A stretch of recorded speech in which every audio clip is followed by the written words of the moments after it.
Praise the Lord. இந்த March மாதத்தில் 27ஆம் தேதி ஆகிய இந்த வெள்ளிக்கிழமையின் காலை வேளையில் தேவ சமூகத்தில் வந்திருக்கிற ஒவ்வொருவரையும் கர்த்தர் தாமே ஆசீர்வதிப்பாராக. இந்த நாளிலும் நம்ம தியானிக்கிற தேவனுடைய வார்த்தை நம்முடைய பரிசுத்த வேதாகமத்தில் சங்கீதங்களின் புஸ்தகம் 23ஆம் சங்கீதம் 4ஆம் வசனம். Psalm 23 verse 4. நான் மரண இருளின் பள்ளத்தாக்கிலே நடந்தாலும் பொல்லாப்புக்கு பயப்படேன். தேவரீர் என்னோடே கூட இருக்கிறீர். உமது கோலும் உமது தடியும் என்னை தேற்றும். அல்லேலூயா. கர்த்தருடைய அருமையான இந்த வசனத்துக்காக இந்த காலை வேளையில் நம்ம தேவனை ஸ்தோத்திரிக்கலாம். எல்லாருக்கும் தெரிந்த ஒரு சங்கீதம் இல்லையா? நம்ம சின்ன பிள்ளைங்களா இருக்கும்போதே நமக்கெல்லாம் சொல்லி கொடுக்கப்பட்ட ஒரு சங்கீதம், மனப்பாடமாய் நாம் படித்த ஒரு சங்கீதம். சங்கீதம் 23. இன்றைக்கும் அடிக்கடி ஒவ்வொரு நாள் இந்த சங்கீதத்தை அநேகர் சொல்லுவது வழக்கமாய் உண்டு. கர்த்தர் என் மெய்ப்பராய் இருக்கிறார், நான் தாழ்ச்சி அடையேன். தாவீதால் எழுதப்பட்ட ஒரு சங்கீதம். இதில் 4வது வசனத்தில் நம்ம பார்க்கும்போது இன்றைக்கி நம்ம வாசித்தது போல அவர் சொல்கிறாரு, நான் மரண இருளின் பள்ளத்தாக்கில் நடந்தாலும். அநேக பள்ளத்தாக்குகள் நம்முடைய வாழ்க்கையில் இருக்கிறது. ஆனால் இந்த பள்ளத்தாக்கு எப்படிப்பட்ட பள்ளத்தாக்கு? அது மரண இருளின் பள்ளத்தாக்கு. நான் மரண இருள் என்று சொல்லப்படுகிறது. ஆனால் இங்கிலீஷில் எப்படி இருந்ததுன்னா ஷேடோ ஆஃப் த வேலி ஆஃப் டெத். ஒரு மரணத்தினுடைய ஒரு நிழலாட்டம் போல அப்படின்னா அந்த மரணத்துக்கு ரொம்ப நெருங்கி இருக்கிற ஒரு சூழ்நிலை. அப்படிப்பட்ட சூழ்நிலையில் தாவீது போனது உண்மை. எத்தனை தடவை அவர் அப்படியான ஒரு சூழ்நிலையில் அவர் போனார். அவர் ஆடு மேய்த்து கொண்டிருக்கும் போது பாருங்க, சிங்கம் வருது, கரடி வருது. அதெல்லாம் ஈஸியான சூழ்நிலையே கிடையாது இல்லை? அப்படியே ஒரு ரிஸ்க் எடுத்து அவர் போய் அந்த ஆட்டை அவர் பிடித்து கொண்டு வருகிறதெல்லாம் அவர் அவ்வளோ மரணத்துக்கு பக்கத்தில் இருக்கிற சூழ்நிலை. அவர் சவுல் அவரை விரட்டி அவர் சவுலுக்கு விரோதமாக போகிற சூழ்நிலையில் கூட ஒரு இடத்துல சொல்கிறாரு, ஒரு ஜான் அளவு தான் இருந்துச்சு, நான் மரணத்துக்கு ஜஸ்ட் ஒரு யார்டு, ஒரு சின்ன ஒரு இன்ச்சு தான், அப்படி நான் மரணத்தை சந்தித்திருப்பேன், ஆனால் ஆண்டவர் என்னை பாதுகாத்தாங்கன்னு சொல்கிறார். அப்படியாய் நம்மளுடைய வாழ்க்கையில் கூட ஒருவேளை அப்படிப்பட்ட சூழ்நிலைகள் இருந்திருக்கலாம்.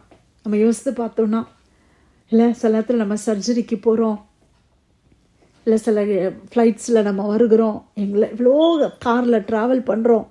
சில ஆக்சிடென்ட்ஸ் எல்லாம் நம்மளுடைய லைஃப்பில் வரும்போது, ஐயோ ஆண்டவர் தான் என்னை பாதுகாத்தாங்க, காரெல்லாம் டோட்டலாக ஆயிடுச்சு, ஆனால் கர்த்தர் கிருபையாக பாதுகாத்தாங்க அப்படின்னு நம்ம சொல்கிறோம் இல்லை? மரண இருளின் பள்ளத்தாக்கு, மரணம் நேரிடுமோ என்கிற அந்த மாதிரி ஒரு சூழ்நிலை. ஆனால் தாவீது என்ன சொல்கிறாரு? நான் மரண இருளின் பள்ளத்தாக்கில் நடந்தாலும் பொல்லாப்புக்கு நான் பயப்படேன். நான் பொல்லாப்புக்கு பயப்பட மாட்டேன். I will fear no evil. அந்த பொல்லாப்புக்கு நான் பயப்பட மாட்டேன். ஹல்லேலூயா. ஏன் தெரியுமா? என்கிட்ட பெரிய சக்தி இருக்குது, பலன் இருக்குதுன்னு இல்லை, தேவரீர் என்னோடு கூட இருக்கிறீர். எதற்காக நான் பயப்பட மாட்டேன் தெரியுமா? ஏன்னா தேவன் என்னோடு இருக்கிறார். எவ்வளோ பெரிய ஒரு நிச்சயம்!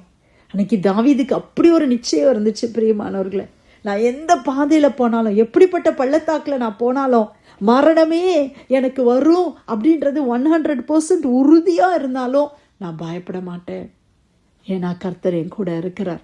இன்னைக்கு நம்மளுக்கு அந்த அஷ்யூரன்ஸ் இருக்குதா? நம்மளுக்கு அந்த நிச்சயம் இருக்குதா? கர்த்தர் என் கூட இருக்கிறாரு. இந்த பாதையில் நான் போகிறது ரொம்ப கடினமாக இருக்குது, ஆனால் எனக்கு ஒன்று தெரியும், பொல்லாப்பு எனக்கு நேரிடாது. ஆமேன். பொல்லாப்புக்கு நான் பயப்படேன். ஆண்டவர் கூடவே இருக்கிறார். கர்த்தருடைய கோல், கர்த்தருடைய தடி என்னை தேற்றும். கர்த்தருடைய வார்த்தை என்னை தேற்றும். கர்த்தருடைய பிரசன்னம் என்னை தேற்றும். கர்த்தருடைய பரிசுத்த ஆவியானவர் என்னை தேற்றுவார்.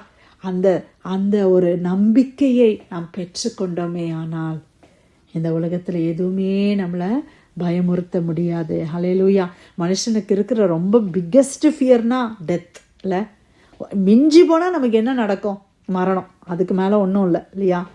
ஆனால் அந்த மரணத்துக்கு நம்ம பயப்பட வேண்டிய அவசியம் இல்லை. ஏன்னா இயேசு கிறிஸ்து என்ன செய்துட்டாங்க? மரணத்தை அவர் ஜெயித்து விட்டார், பாதாளத்தை வென்று விட்டார் நம்முடைய தேவன். ஆமேன். மரணத்தை ஆண்டவர் என்ன பண்ணாங்களாம்? விழுங்கிட்டாங்களாம். அப்படியான ஒரு தேவன் நம்மோடு கூட இருக்கும்போது எந்த காரியத்திலையும் நம்ம பயப்பட வேண்டாம். ஆமேன். எதை குறித்தும் நீங்கள் ஆங்ஷியஸாக நம்ம இருக்க வேண்டிய அவசியம் இல்லை. கர்த்தர் கூட இருக்கிறார். ஹல்லேலூயா. எப்படிப்பட்ட சூழ்நிலையில் நீங்கள் போனாலும் பிரியமானவர்களே, ஒருவேளை இப்படிப்பட்ட சூழ்நிலையில் போகிறீங்களா, இப்படி ஒரு இருள், எனக்கு யாரும் இல்லை, என் பக்கத்தில் யாரும் இல்லை, நான் தனியாக இந்த பாதையில் போகிறேன். ஆமாம், சில நேரத்தில் சில பாதைகளில் நமக்கு அன்பானவர்கள் எவ்வளோதான் நம்மளை சூழ்ந்திருந்தாலும் நம்ம சில பாதையில் தனியாக போகிறோம். ஆனால் ஒன்று நமக்கு தெரியும், மனிதர்களால் தான் என் கூட வர முடியாது, ஆனால் கர்த்தர் என்னோட தான் இருக்கிறாரு. ஆமென். ஆண்டவர் உங்கள் கூட தான் இருக்கிறார். ஹல்லேலூயா. அதனால் நீங்கள் பயப்பட வேண்டிய அவசியமே இல்லை. கர்த்தர் கூட இருக்கும்போது நம்ம ஏன் பயப்படணும்? ஆண்டவர் நம்ம கரத்தை பிடித்திருக்கிற போது நம்ம ஏன் பயப்படணும்? நம்ம பயப்பட வேண்டாம்.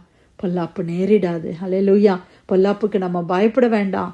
கர்த்தருடைய கோல், கர்த்தருடைய தடி, ஆண்டவருடைய பிரசனம், கர்த்தர் நம்ம கூட பக்கத்தில் இருந்து நம்மளை அணைத்து கொள்ளுகிறத நீங்கள் அப்படியே உணர்ந்து பாருங்க. அப்படியே நீங்கள் ட்ரீம் பண்ணி பாருங்க. ஆண்டவர் அப்படியே உங்களை பக்கத்தில் அரவணைத்து கொண்டு இருக்கிறத நீங்கள் உணர்ந்தீங்கன்னா நம்மக்கிட்ட இருக்கிற பயம், மரண பயம், எல்லா பயமும் அப்படியே நீங்கி போய்விடும். அல்லேலூயா. இந்த காலை வேளையில் கர்த்தர் கொடுத்த அருமையான இந்த வசனம், சங்கீதம் 23:4 வசனம், நான் மரண இருளின் பள்ளத்தாக்கிலே நடந்தாலும் பொல்லாப்புக்கு பயப்படேன், தேவரீர் என்னோடு கூட இருக்கிறீர், உமது கோலும் உமது தடியும் என்னை தேற்றும். கர்த்தர் கொடுத்த வசனத்துக்காய் ஆண்டவருக்கு நன்றி செலுத்தி பிரேயர் லைனில் வந்திருக்கிற நம்ம யாராவது ஜெபிக்கலாமா?